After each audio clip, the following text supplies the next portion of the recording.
Hey guys, welcome to day 23 of the challenge, and today I'm challenging you to consider, if not just trying, but adapting more of a plant-based diet into your eating.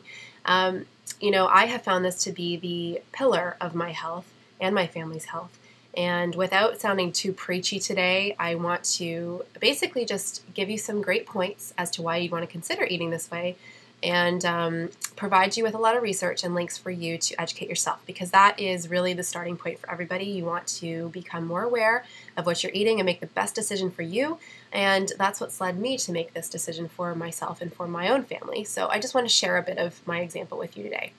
My own journey into this way of eating didn't result from any particular problems I was having health-wise. I did used to have a lot of stomach issues and digestion issues and things like that, but I never attributed it to what I later found to be a result of too much dairy. And I never was a big meat eater per se, but I would say the dairy was a big one for me. So after a lot of research, I started out with various books. One book in particular that really changed my life was the China Study. I'd highly recommend that you take a look at this book.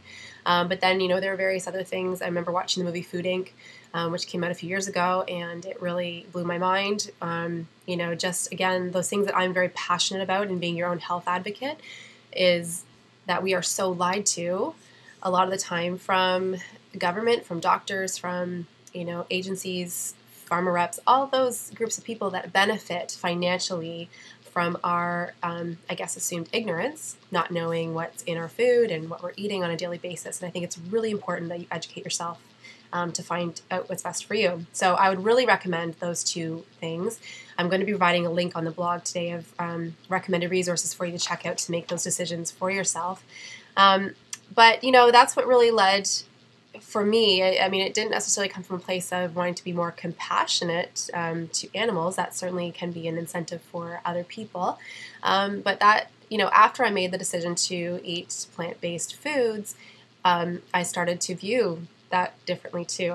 My compassion for animals did increase, and it's a much more peaceful way of eating because you're eating foods that are grown in the earth and you know what's in them, and you don't have to worry about a lot of those issues that are polluting the meat and dairy industry today. There are many reasons why you might consider going plant-based. I mentioned the compassion for animals. The average person saves 100 animals per year by becoming even just a vegetarian.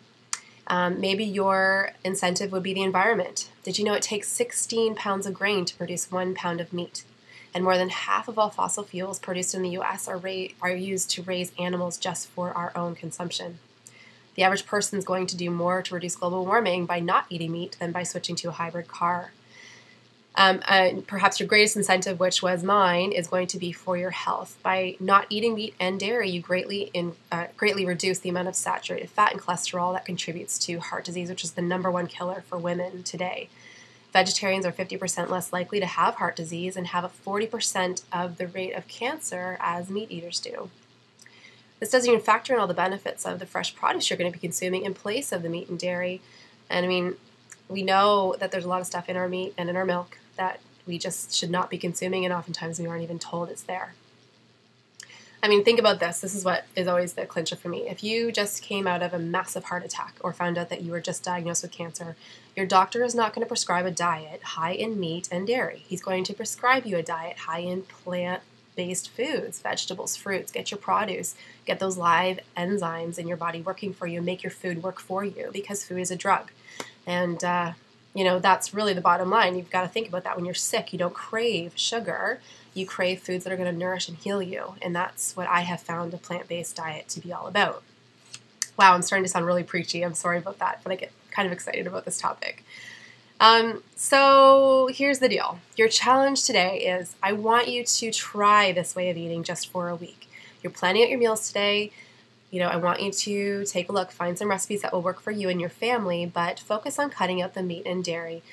Even if you can just start small for this week, try cutting out all dairy and see how you feel. Switch to some great nut milk alternatives out there. You can even make your own almond milk at home. I'll post a link to that on the blog. But just start somewhere and give this way of eating a try, because I think you're really going to come to like it. In addition to that, I want you to educate yourself. I mentioned 2 great resources already, the China Study and Food Inc. I'm also going to post a ton of links on the blog for you to check out this week. As you're eating more mindfully, I want you to educate yourself on why you're eating this way and the benefits of it.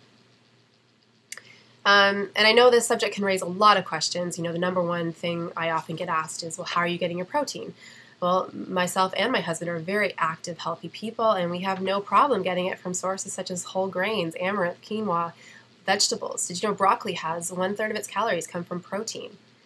Nuts like almonds, seeds like hemp and pumpkins, seitan, tempeh, tofu, sprouts. The list goes on and on. I mean, there are so many options. I have found that eating vegan is a much more creative approach to eating, and you're more mindful about what you're putting in your mouth, and it tastes really great. There's a lot of great recipes out there I think you'll be really surprised to find. Okay, so that's it.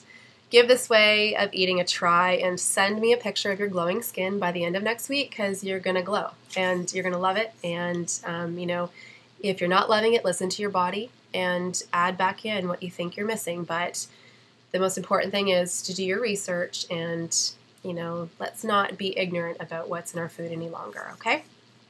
That's it. I'll be back tomorrow with a great workout to add into your week next week.